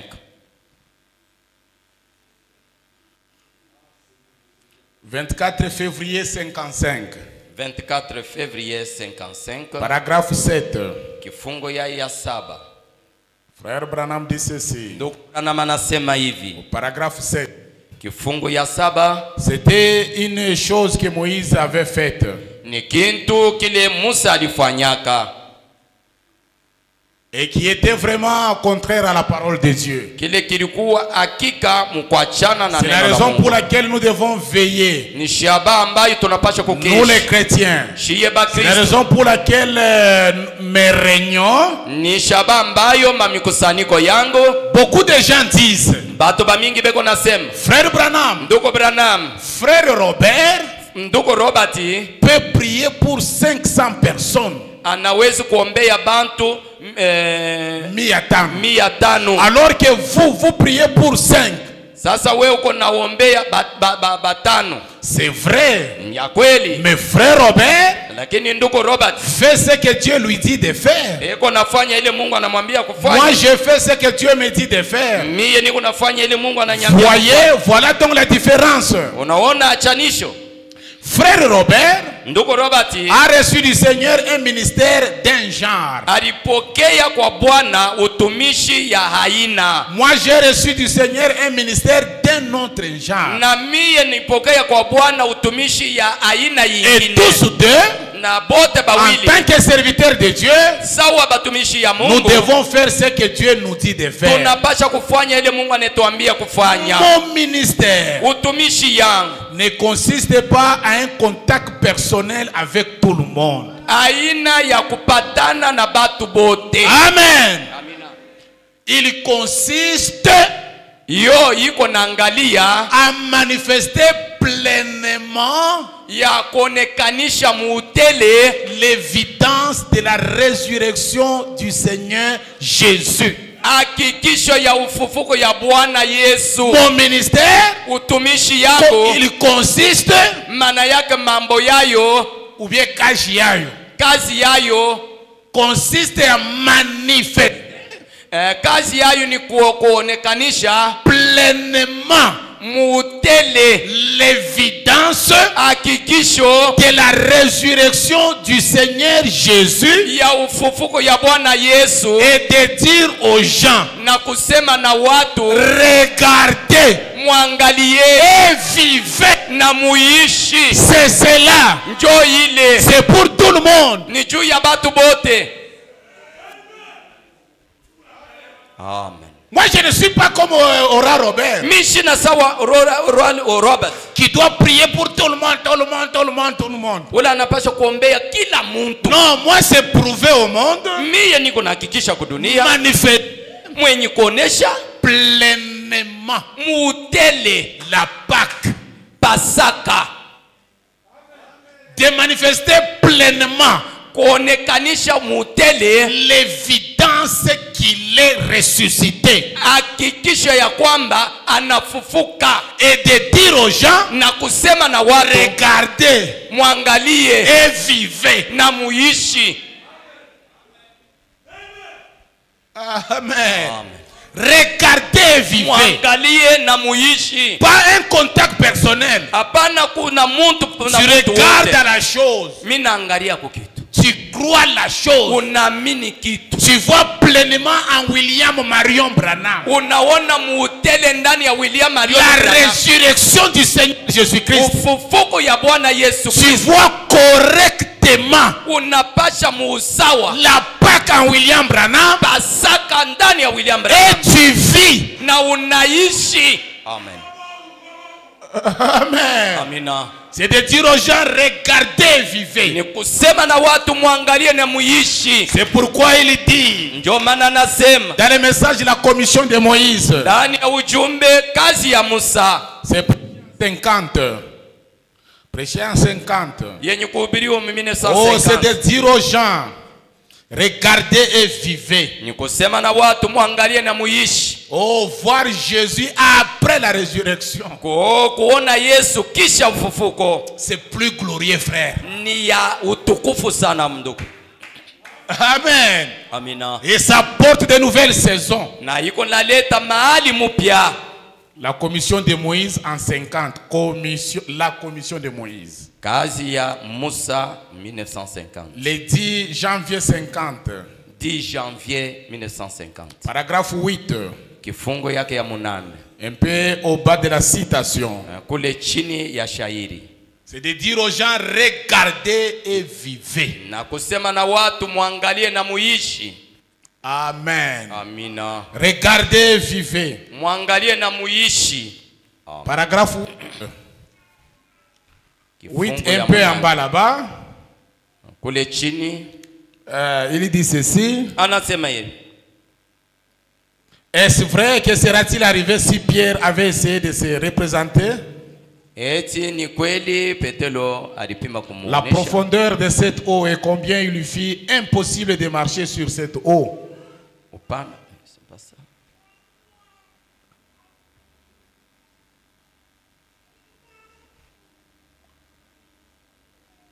Ok. Il fallait commencer là-bas.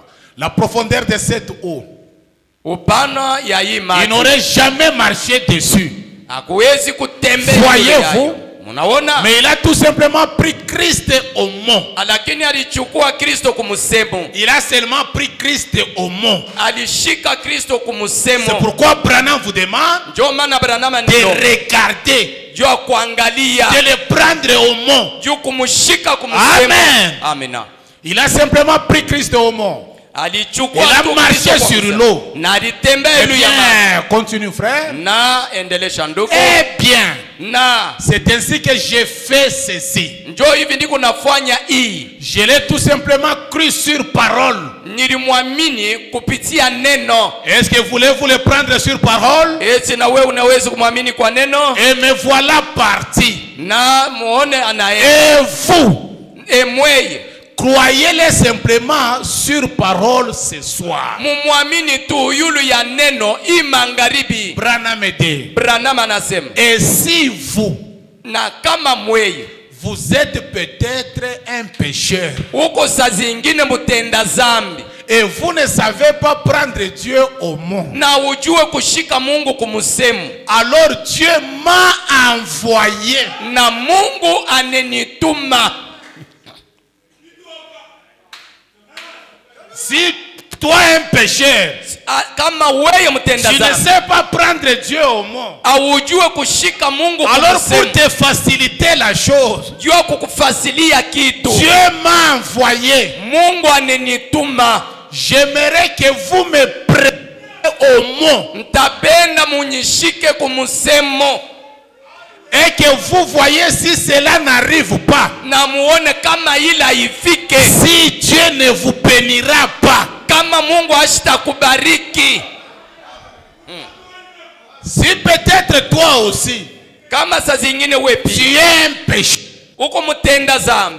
Tu ne sais pas comment prendre Dieu au mot. Aujue namna gani kushika Mungu kumu. Dieu nous a envoyé William Marion Branham. Mungu alitutumia William Marion Branham. Et Dieu veut que nous le prenions au mot. Mungu anataka tumushike kumusemo. Frère Branham dit. Ndugu Branham anasema.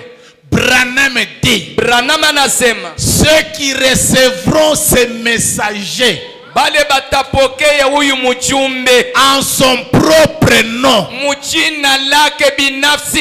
ils recevront les effets bénéfiques de son ministère. Batapokea matendo ya baraka ya utumishi yake. Ils seront bénis. Batabarikiwa. Ils feront partie de l'épouse de Christ dans le dernier jour. Batakuwa bamoja babibi harusi mu masiku ya kumwisho. Prenez Branham Mushike Branham et kumusemo. vous verrez comment vous serez bénis. Na utaona namna kani utabarikiwa. Amen. Si vous ne savez pas prendre Dieu au mot, Kama ujue kumshika kumusemo. Dieu m'a envoyé. Mungu anenituma. Et quand Dieu envoie, Wakati Mungu anatuma, il ne reste pas là-bas. yeye achibakie kule. Et il a envoyé quelqu'un. Anatuma muntu. Dieu entre dans celui-là.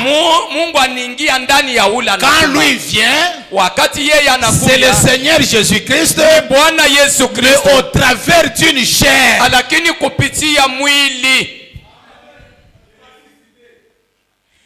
Amen. Amen. Qui a compris la Pâque? Nani anaelewa Pasaka? Tu es à Jérusalem, tu pleures, mais tu penses à l'ouest. Huko kule kwa Yerusalema unalia lakini unapita kwa magharibi. La croix dorée quitte le ciel, ça vient sous la poitrine. Ile msalaba ya kupamba inatoka mbingu inakuya yulu ya kilari. Dieu m'a envoyé Mungu anenituma pour que vous me preniez au mot. hivi munyishike kumusemo. Amen. Amina. Oh, le message est glorieux. Ujumbe ni ya utukufu. Le message est bon. ujumbe iko mzuri. Dans le message, mais au commencement, il n'en était pas ainsi. Ndani ya ujumbe, lakini kumwanzo haikukuwe hivi. 2:10-58. Yenye kuhubiriwa le 2:10-58. Mais au commencement, il n'en était pas ainsi. Lakini kumwanzo haikukuwe hivi. Ça commence par mais au commencement, il n'en était pas ainsi. Inaanzia na kisha. Mais. Kisha. Mais au commencement, il n'en était pas ainsi. Kisha kumwanzo haikukuwe hivi. Le 2 octobre 58. 2 Oktobre 58. Paragraphe 8. Kifungo yake ya 8. Dieu veut que vous me preniez au mot. Mungu anataka munishike kumsemo. Que vous croyez ce que je vous dis. Muamini ile mimi niwaambia. Regardez et vivez. Muangalie na muishi. Maintenant, Sasa nous essayons chaque soir tuko napima kila jioni de trouver quelque chose que je recherche. jua kupata kwa kitu mkutafuta. Et c'est ce que Dieu m'a annoncé en vision. Na njoo ile Mungu alinitangazia Que mgonyo. mon ministère Na mtumishi yake ipate kubadilika kwa tatu. Na mimi nataka mkuwaka ili yanza hapa mumaskari. Je désire que cela commence ici au tabernacle. Mimi nataka ile yanza hapa mumaskari. Croyez-le au mot. Mumwamini kumusemu. Amen. Amina. Continue, frère. Je ne sais pas si ça sera le cas ou non. Mishi yue itakuwa mambo Mais ile j'ai wanafanya. un ardent désir. Na niko na nia ya kuwaka.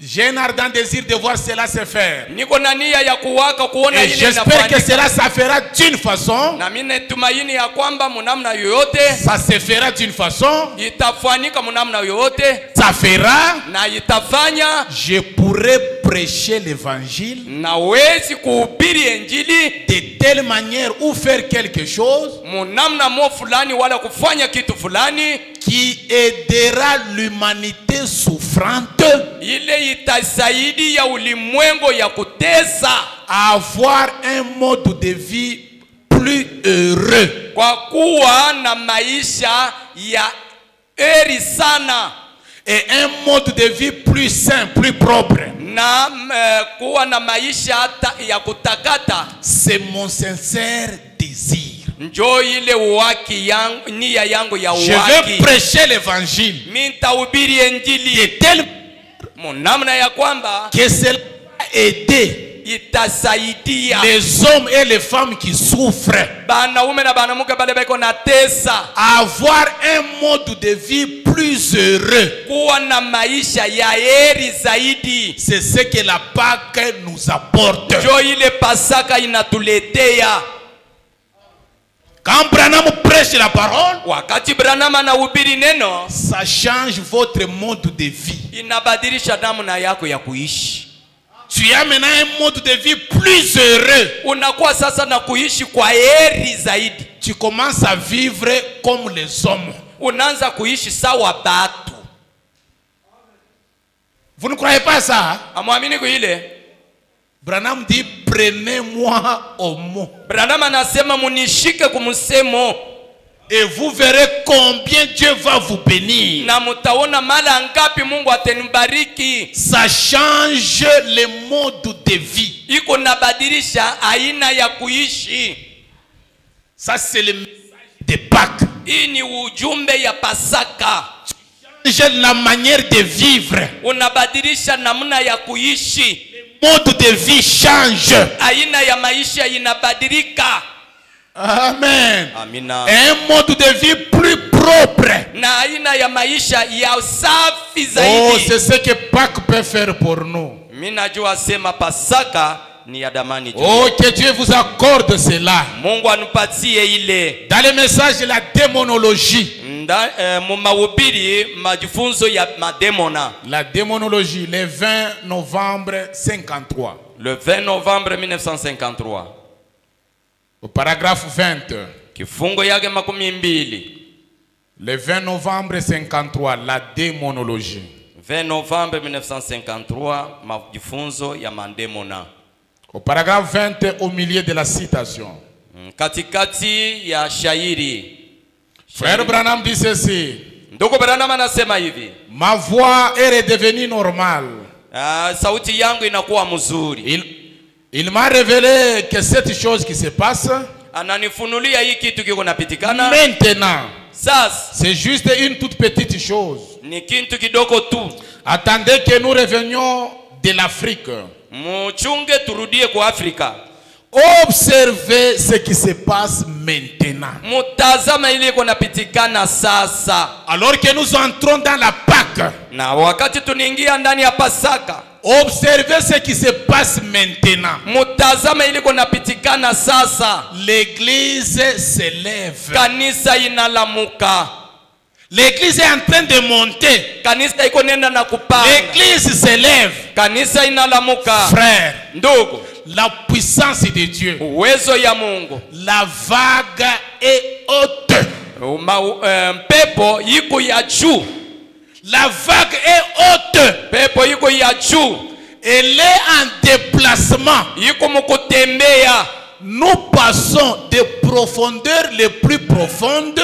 Tuko napita mawimbi maupana ya juu ya maupana. Nous passons des profondeurs les plus profondes. Tuko napita maupana ya upana zaidi vers les hauteurs les plus élevées. Kuelekea mafashi ya juu sana.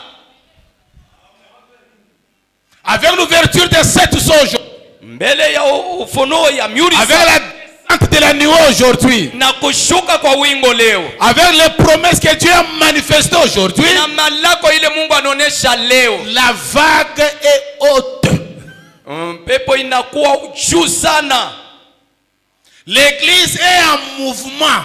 Kanisa iko mukutenda. L'église se déplace.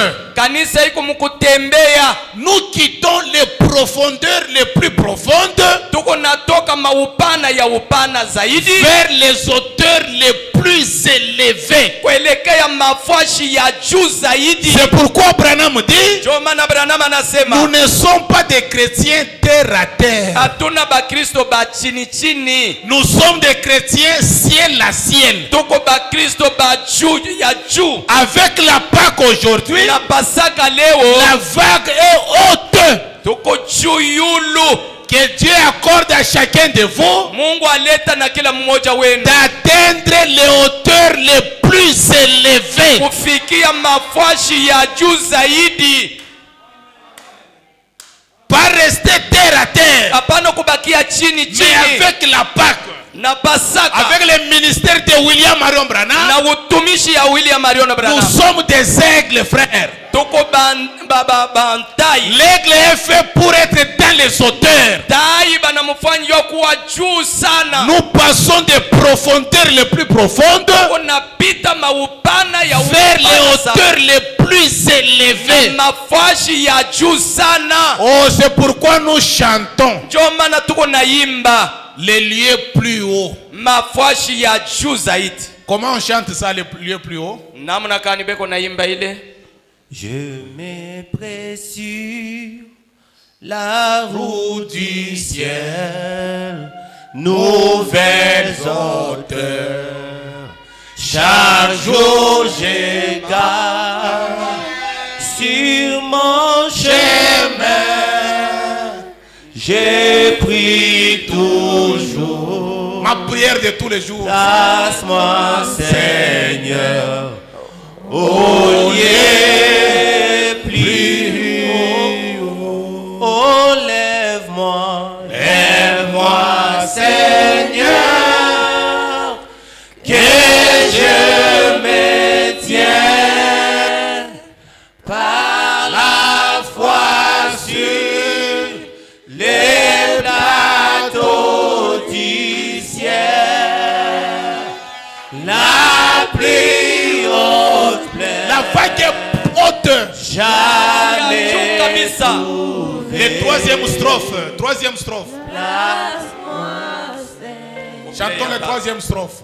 Je vais atteindre. Est-ce que c'est votre prière ce matin? Les sommets et voir lui la gloire éclater. je meurs avant de voir le ciel, je prie. Seigneur, mène-moi au lieu plus haut. Amen. Amina. Avant de voir le ciel, Mbele ya kupanda, avant de quitter la terre, mbele ya kutoka dunia, avant de mourir, mbele ya kufa, avant de partir mbele ya kwenda ici sur la terre, hapa pa dunia, que je voie la gloire éclatante, nione utukufu ya que je voie les effets de la Pâque dans ma vie. nipate kuona tendo ya maisha yangu. Seigneur, tu as dit dans ta parole, Bwana ulisema mneno lako, celui qui recevra ses prophètes ule atapokea huyu en nabii son propre nom, mujina lake il binafsi, aura les effets bénéfiques. atakuwa na matendo ya Avant baraka de quitter la terre, mbele ya kutoka pa avant dunia, que cette année ne se termine, mbele ya hii mwaka je imalizie. vais voir les effets bénéfiques dans ma Mimi vie. nataka nione matendo ya baraka, Je vais atteindre les sommets, ntafikia panchongo, les lieux les plus hauts. fwashi ya juu kabisa. Nous quittons les profondeurs les plus profondes Natoka maupana ya upana vers sana les hauteurs les plus élevées. na mafwashi ya juu kabisa. Amen. Amina. Pâques, ce n'est pas seulement une prédication. Pasaka haina tu mahubiri, Nous devons être bénéficiaires de Pâques. tunapasha kubarikiwa mupasaka, On doit bénéficier. tunapasha kupokea.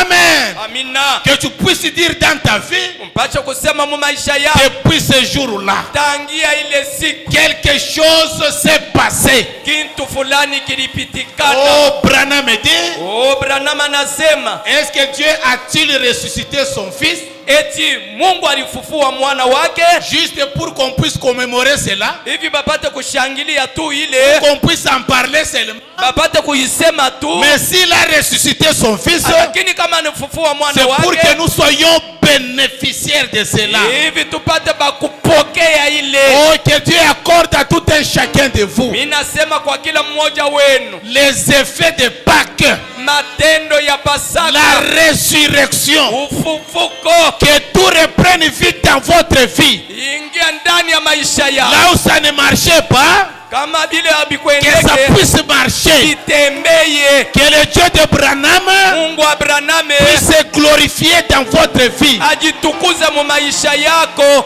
Frère Branham dit, Ndugu Branham anasema même si ce matin, hata hii asubuhi tu n'as pas assez de foi, hauna na imani ya kuenea, prends la foi de frère Branham. beba imani ya ndugu Branham. Il a cru pour toi. Alikuombea, Il est monté pour toi. alipanda juu yako. Regarde Angalia, et vis ce matin. naishi hii asubuhi. Oh, que Dieu vous bénisse. Bwana bariki. Nous allons nous mettre debout. Tutashimama bwima. Les lieux plus hauts, frère. Nous allons chanter. Washi prier le ya Seigneur. juu zaidi ndugu.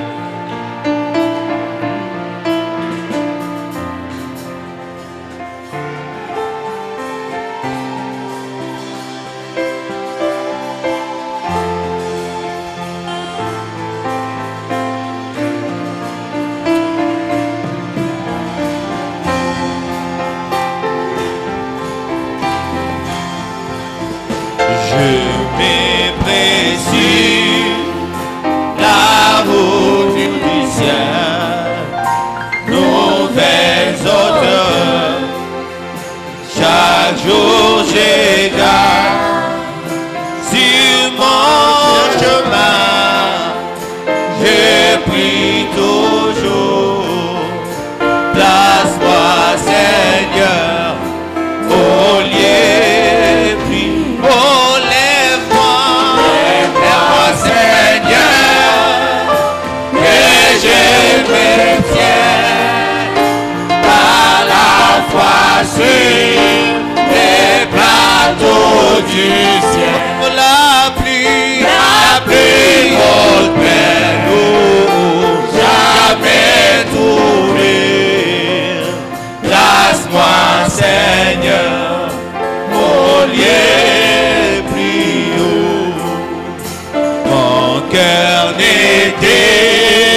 toutes celles et pères abattent, que certains restent où ils apportent. J'ai pris visant les lieux du oh, lève-moi, Seigneur, que je me tienne par la foi sur le plateau du ciel, la plus haute terre, jamais trouvé. Place-moi, Seigneur, au lieu plus haut. Je vais atteindre les sauts.